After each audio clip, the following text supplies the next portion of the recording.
नमस्कार, मेरा नाम है ब्रजेश श्रीवास्तव और आप देख रहे हैं हमारा खास शो टॉक विद ब्रजेश।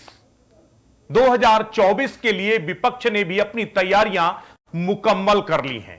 अब एनडीए के मुकाबले इंडिया तैयार हो गया है, यानी इंडिया के पॉलिटिकल सिस्टम में तब्दीली के लिए, तस्वीर बदलने के लिए अब इंडिया आ गया है। विपक्षी दलों की बेंगलुरु में हो रही बैठक के बीच में उसका नामकरण हो गया है, यानी जहां पहले यूपीए हुआ करता था, यूपीए 2 हुआ करता था, अब इंडिया एनडीए का मुकाबला करेगा। आखिर ये इंडिया के पीछे मायने क्या है और इंडिया क्यों जो है विपक्ष ने अपने गठबंधन का नाम इंडिया क्यों दिया, यह बड़ा सवाल है। लेकिन दरअसल इस सवाल में इसका जवाब भी छिपा हुआ है। सबसे पहले समझते हैं कि आखिर एनडीए के मुकाबला करने के लिए जो विपक्षी गठबंधन है वो बेकरार क्यों है। 2 बार केंद्र की सत्ता में प्रधानमंत्री के रूप में नरेंद्र मोदी लगातार 2 बार से काबिज हैं और तीसरी बार के लिए दावेदारी कर रहे हैं। तो इन 2 बार जो एनडीए सत्ता में आया उसमें सबसे बड़े मुद्दे क्या थे? 2 सबसे अहम फैक्टर थे। एक मुद्दा था राष्ट्रवाद और दूसरा मुद्दा था आध्यात्म, यानी भगवा और राष्ट्रवाद। इन 2 मुद्दों को लेकर के बीजेपी ने जिस तरह की सियासत किया कि उसने विपक्ष की सियासत को खत्म कर दिया। अब यह बात विपक्ष को बार बार साल रही है कि अगर एनडीए को हराना है, अगर बीजेपी को पराजित करना है, मोदी को अगर तीसरी बार सत्ता में आने से रोकना है, तो कम से कम इन 2 फैक्टर्स में आपको चोट करनी होगी। और इसी राष्ट्रवाद की चोट करने का मंसूबा है इंडिया। विपक्ष ने अपने जिस महागठबंधन को इंडिया का नाम दिया है, उसको अगर आप समझने की कोशिश करें तो किस तरह से इंडिया, यानी सीधे तौर पर आई से इंडियन, एन से नेशनल, डी से डेमोक्रेटिक, आई से इंक्लूसिव और ए से अलायंस, यानी Indian democratic, Indian national democratic inclusive alliance, कुल मिलाकर इंडिया। अब सबसे बड़ी बात यह है, इसके पीछे और बड़ी बात, इंडिया नाम आया कहां से, सुझाव किसका था और किसके प्रस्ताव पर मुहर लगी है विपक्ष में? कांग्रेस के युवराज राहुल गांधी लगातार, चाहे वो भारत जोड़ो यात्रा के जरिए हो, मोहब्बत की दुकान लगा करके हो, आम आदमी तक खुद को पहुंच करके उनके दर्द को जानने की कोशिश के तहत लगातार एक नया इंडिया खोज रहे हैं। वो हर बार कहते हैं कि दरअसल हिंदुस्तान में लोकतंत्र नहीं, राजशाही कायम हो गई है और इस राजशाही को खत्म करने के लिए भारत के गांव, गरीब और किसान तक पहुंचना होगा। और इसीलिए उन्होंने भारत जोड़ो यात्रा की शुरुआत किया।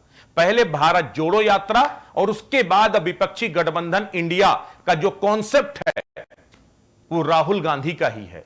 यह राहुल गांधी का ही विजन है कि विपक्षी गठबंधन का नाम इंडिया रखा जाना चाहिए। और आखिरकार आज प्रस्ताव भी राहुल गांधी ने ही दिया। तेजस्वी यादव, ममता बनर्जी, शरद पवार, वो तमाम विपक्षी पार्टियों ने उसका तालियां बजाकर स्वागत किया और आखिरकार तय हो गया कि अब इंडिया नाम से ही एनडीए का मुकाबला किया जाएगा।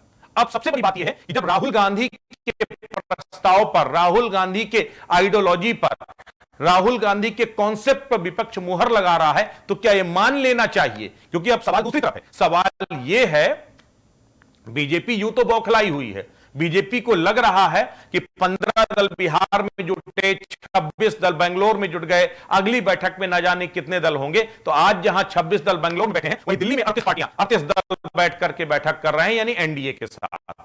तो एक तरफ 26 बनाम 38, एक तरफ एनडीए, दूसरी तरफ इंडिया। अब लड़ाई क्या है, मुद्दा क्या है? मुद्दा यह है चेहरा कौन है।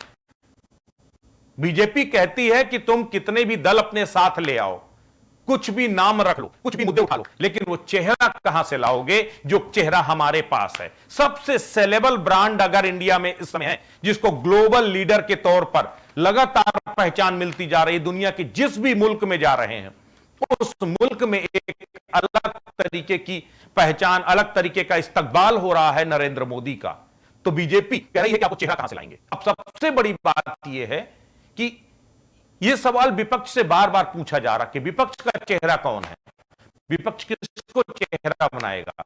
दरअसल यही विपक्ष की सबसे बड़ी कसमकस भी है, क्योंकि अगर प्रधानमंत्री बनने की बात करें तो प्रधानमंत्री विपक्ष के पास ना जाने कितने चेहरे हैं प्रधानमंत्री बनने के।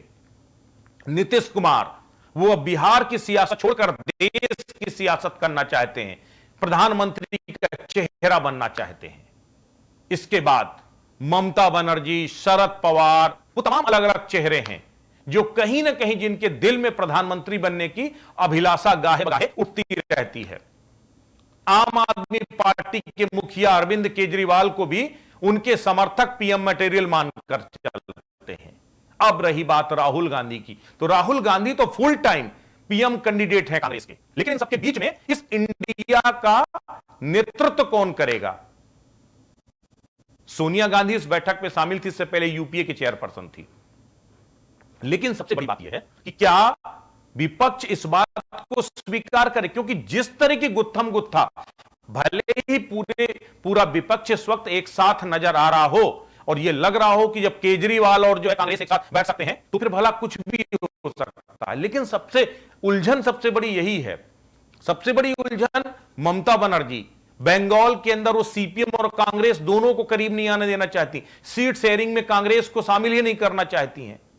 बिहार के अंदर अगर देखा जाए तो बिहार के अंदर जो है आपको जेडीयू और एलडी के बीच में अंदर खाने वो तमाम रसकसी आपको देखने को मिलती है।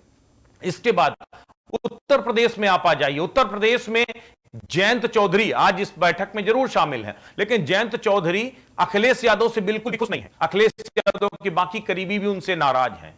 कांग्रेस को अखिलेश यादव साथ नहीं लेना चाहते। क्या उत्तर प्रदेश में आखिर कैसे जो है सपा को सबसे बड़ा चेहरा ये बाकी दल मान लेंगे?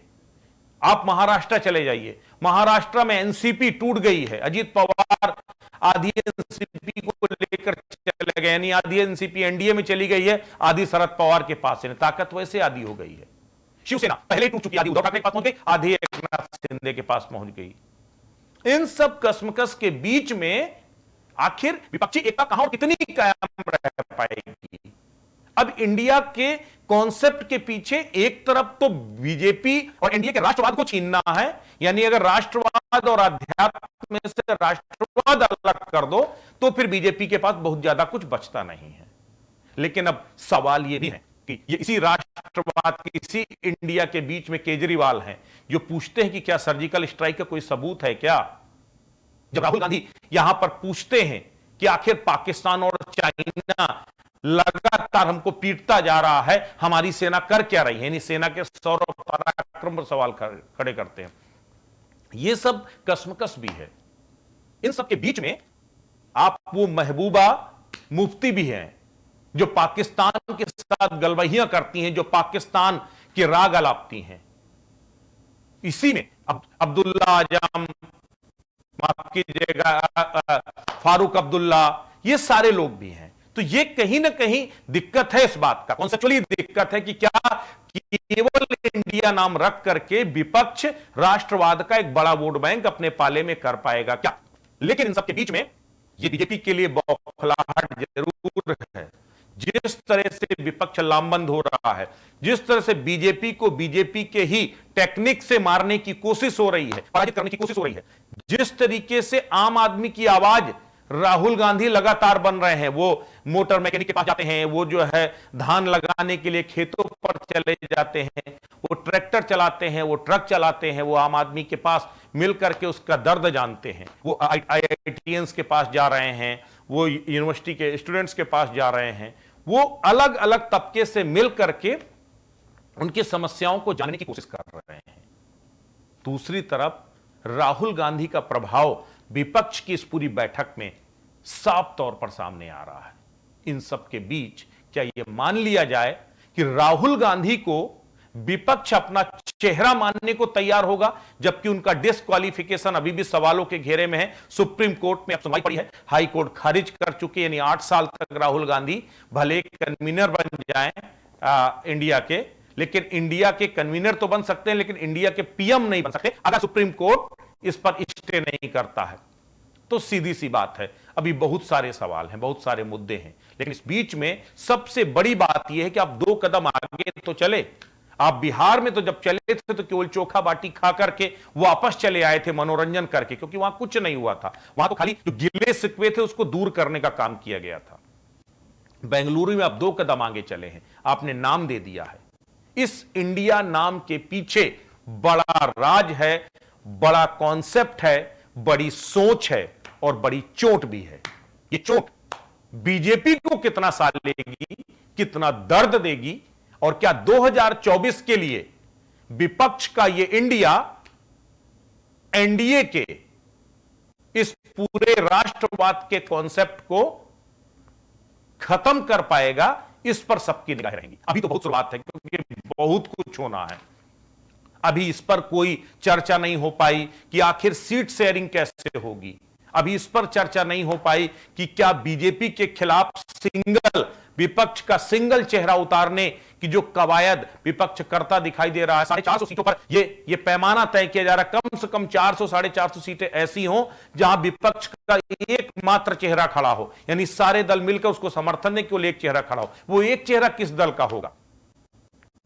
अगर उत्तर प्रदेश में सपा को इसका मौका दे दिया जाएगा तो फिर आरएलडी कहेगी मेरा क्या होगा, कांग्रेस कहेगी मेरा क्या होगा। और कांग्रेस को जो है सपा कुछ मानने को तैयार नहीं है, कह रही है आप एक सीट ले लीजिए, ज्यादा से ज्यादा 2 ले लीजिए, अमेठी रायबरेली ले लीजिए, इसके सिवा आपके पास कुछ नहीं है। तब भला बात कैसे बनेगी? ये तमाम समस्याएं भी, लेकिन समस्याओं के बीच में समाधान की राह तो दिखाई देने लगी है। तो अब इंडिया के जरिए इंडिया की पॉलिटिक्स पर कब्जा करने की विपक्ष की जो कोशिश है वो शुरू हो गई है। वो क्या रंग लाएगी, कहां तक जाएगी, ये देखने वाली बात होगी। नमस्कार।